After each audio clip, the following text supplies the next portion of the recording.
I want to say my biggest two worries are my car and my loans. Because if I get behind on my loans, I can't go back to school. And I can't get my car repoed because I need it to move. So those are my biggest two, and insurance. Do you have money left in the bank? No. I paid my insurance today, so I have like 70 cents, I think, yeah. How do you decide sort of what gets paid each month and what doesn't? Like, how do you sort of prioritize? It honestly comes based off of cutoff notices. My car almost got repoed 2 weeks ago because I hadn't made a payment, and so I made that payment. And then it's just based off of that, really. It's just whichever one's about to get cut off and or taken away first. Like, when did you first notice that it was hard to keep up? Around March is when things kind of really hit, because we were barely keeping up with our own bills. Me personally, and I know my brothers as well, we were barely keeping up with their own things. So adding on my mom's on top of it, it just felt just like an immediate hit to all of our finances.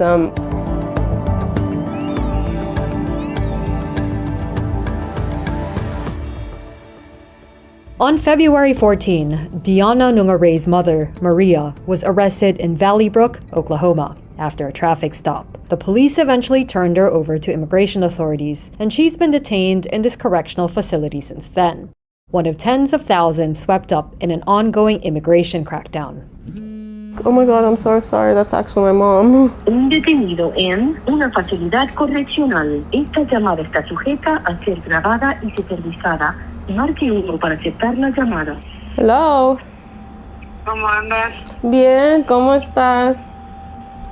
Bien, andaba en busca de libros porque ya no tengo ningún libro que leer, pero nadie tiene. Y muchas cosas así. No te preocupes, estamos bien, mamá. Ok, te hablo al rato entonces. I love you. I love you too. Relájate. Bye. Relájate. Ay, no. Okay, mom. I love you so much. Bye. I love you too. Bye. Okay, sorry. She never gets emotional with me. That's crazy. Are you okay? Yeah, it's just, I guess, like, a lot of her stressors, like, so we were just talking about it, and she was just saying how, like, stressed she was and how much she wanted to get out, and how she was praying to get out and stuff. Deonna was a working student, 1 year from finishing a double major in neuroscience and psychology in Colorado, which came home to Oklahoma for a school break. She never made it back. Her mother's detention forced Deonna to stay, to manage the legal fight to bring Maria home and help her family shoulder bills they could no longer afford without her mother's income. The effect of Maria's arrest rippled through the entire family. It's definitely been hard. We are all really, really close with my mom. I mean, my mom's the glue, the rock to our family. She was the one who helped my family get jobs, whether that be for my grandma to my brothers. We all work in construction, and so jobs are very finicky. They can come and they can go. And my mom was the one who had the most resources to helping anybody get a job, because she knew so many people. And it's been heavy because not only did we lose that amount of job resources, but we also were stacked on all of her bills and her financial responsibilities. This came at a time where to Deonna, Maria's immigration saga had seemed nearly over. Her green card petition was approved and a biometrics appointment was set, one of the last steps before a decision. Detention changed that. But this isn't just an immigration case. It's a crisis that's pushed the family to the financial edge and put Deonna's own education and career on hold. She's now working a combination of jobs to stay on top of their mounting costs, including the expenses linked to her mom's detention. The costs are ridiculous there. I put $25 in her phones like 3 days ago, and it's already out. So it's just consistently that. And then commissary is also like $30. So it's just a weekly thing. It's a weekly expense, and it really does pile up, especially because my mom was such a breadwinner in our family.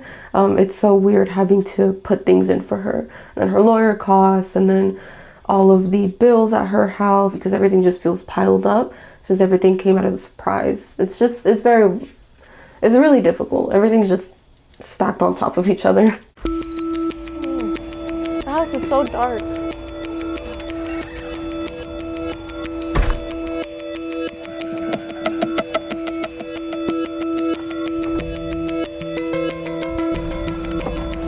Yeah, I was supposed to get my air conditioning fixed, but it was like $300 for a new compressor. I just can't really do that right now. And then my car payments are $250 every 2 weeks. Yeah, I'm really behind on my car payments right now. For Deonna, life right now is about subtraction, what she can live without. Like, I'll eat like once a day. It's easier to buy fast food because the McChicken and the McDoubles both like, they're like $4 or $5 for two. So that's kind of what I just eat, like a McChicken and a McDouble a day. And then sometimes when I have like extra money, I'll get a pizza and that lasts me long. I don't eat much, but I think it's because I train my stomach not to eat much.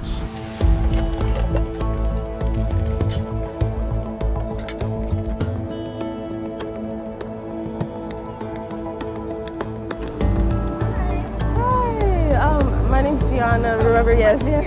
Many of Deonna's working days are very long, from staffing agency work to driving for Amazon and bartending nights. But today she's in court, or at least in her lawyer's office, for a virtual immigration court hearing set at short notice. So they will come to a decision today. Depending on the decision, we can appeal it. So if they don't grant her her green card today, because if they do, they will be granting her green card if they approve it. And if not, then it can either go into deportation or it can go into an appeal, and I can get it, or we can file for an appeal. But it's really depending on my mom. I mean, she's been in there 6 months and she's really wanting to get out, so I don't know if she's going to want to file an appeal or if she's going to sign for a voluntary deportation. Yeah, it's kind of the thing where you're hopeful for it, but also extremely nervous about what could happen, but ready just to get the answer and keep moving forward. Her brother is here too. The idea being that it could help Maria's case to get Deonna and Ramzel, two U.S. citizens, to testify about the impact their mother's deportation would have on them. I mean, I just don't understand how, some people are just okay with taking families and, ripping them apart. Where's where we do magic video court? Multiple screens. Unfortunately, you're not allowed to view once we log in. Melissa Lujan is their immigration lawyer. She's been working on legalizing Maria's status since 2016. Now she's also working to get her out of detention. The case law says it's a balancing of the equities. So the judge has to look at those things, all the good things that I'm talking about, family ties, impact on U.S. citizen family members. Some judges are really moved by those kind of factors, and that matters to them. Anyone with loved ones in immigration proceedings understands what it means to wait. The 11 o'clock hearing gets pushed an hour, then 2, then finally gets underway at 4:30. We're not allowed to observe the hearing, but we do learn what comes out of it. Unfortunately, we did not hear very good news. The judge denied her case, and so we had to file a motion to appeal.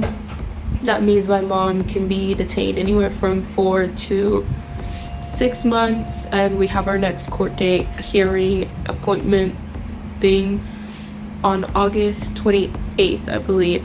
But yes, unfortunately, we are still fighting.